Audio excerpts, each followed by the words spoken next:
Aaron here from More 4x4. Love my life. The sun is shining.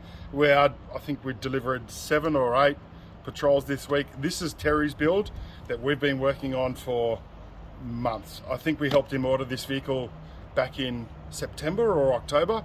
We connected him with the dealer and planned the build, and this is the end result. I want to show you what we've done to the car so you can get a sense about what your build's going to look like when we work together. So starting at the back here, we have done on Terry's vehicle, we've done the genuine tow bar, Nissan tow bar, as opposed to Tag or Heyman Reese or anything else.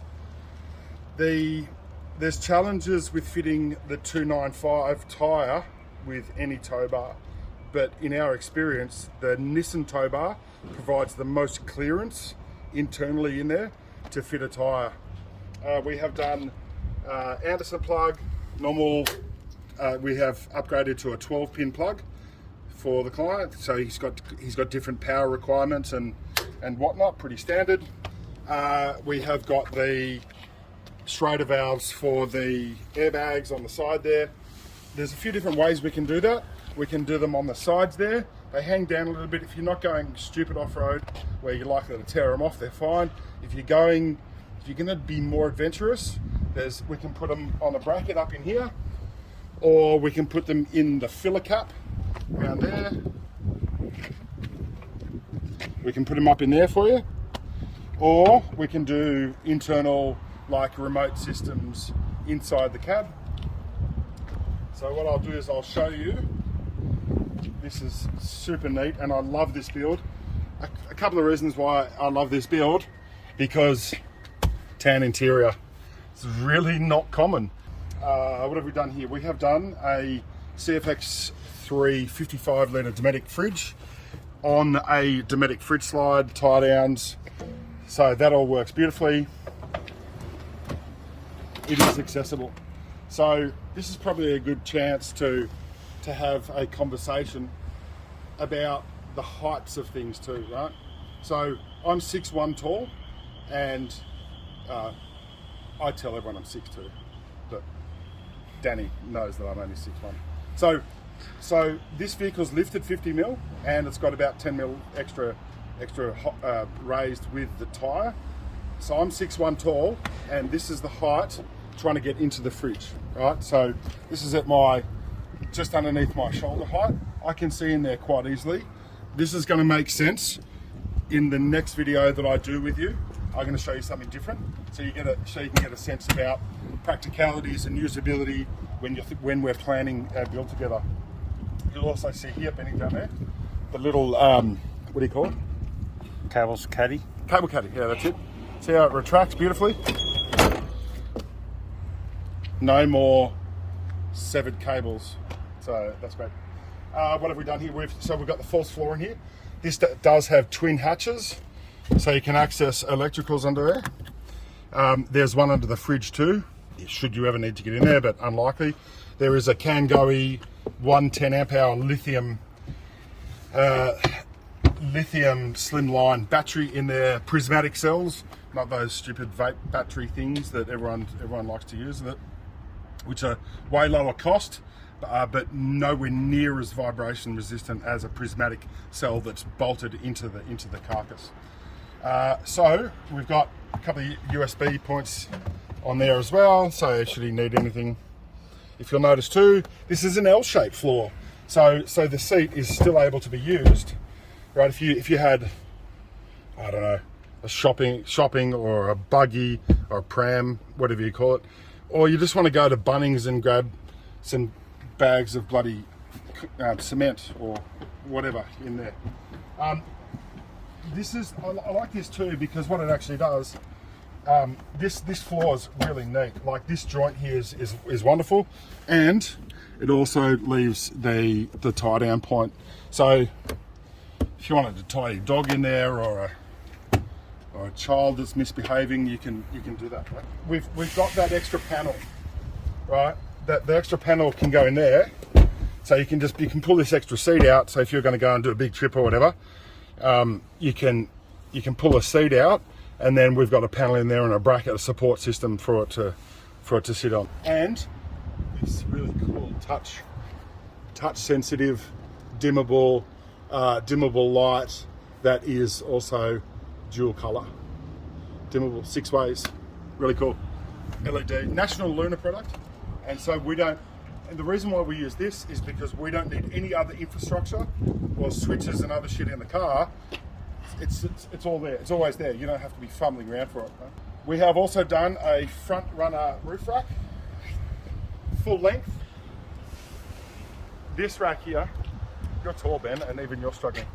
So this rack here is you can actually, and part of the reason why I love front runner, amongst that and Tracklander, is that this system here actually can accept tables, right? So we've got basically a chef's table and a prep table. This one's heaps smaller, so it's narrower.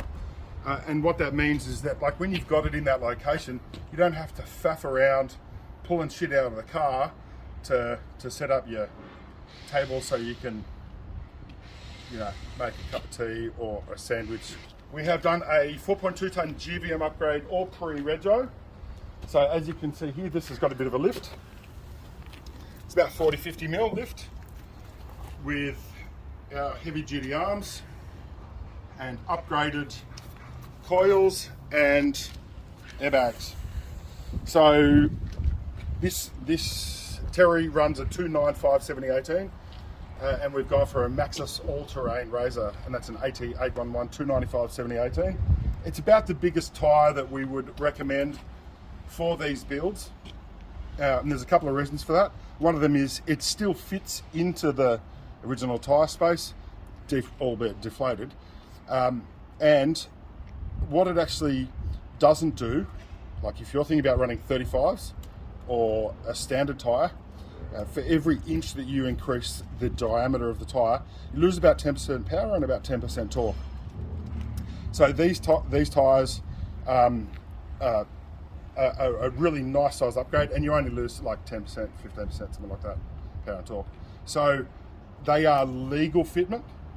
So a 35, 12.5, 18 is not legal fitment. Super popular, but not legal. And these wheels are an ROH Vapor 18x9 in 30 offset. Super popular for us. Like, we do stacks, and I've got probably 15-20 sets of standard wheels down there because our clients are changing them out when we're doing GVM upgrade. Because as part of the GVM upgrade, there's a couple of compliance issues that we need to address and handle. One of them is that the wheel, the standard wheel, is not load rated sufficiently enough. Actually, it's not load rated at all. We can't get any data about the standard wheel and its suitability, right? Because it doesn't have a number on it, we can't guarantee it that it's appropriately load rated. So we fit an aftermarket wheel, and we've got 3 or 4 suppliers who we can go to get the right load rating and the right offset, so that your tyres aren't sticking way out of the fenders. And because transparency, we want to show you that these tyres, even at 295/70/18, that you do have like a couple of mils of sidewall pokage out of the fender, right? Transparency, that's what we're all about. Another compliance challenge is the requirement for category 6 indicators. Because this vehicle has gone from a passenger carrying vehicle, the category actually, if you let me geek out for a second, is MC Mike Charlie is passenger carrying, and this has gone to NB1, November Bravo 1, which is actually a light goods carrying vehicle, and so we need to do a category 6 indicator. So that ticks those compliance boxes that we need to, because we want to do everything, you know, legit and make sure that the vehicle is going to be legal and roadworthy in any state in the country.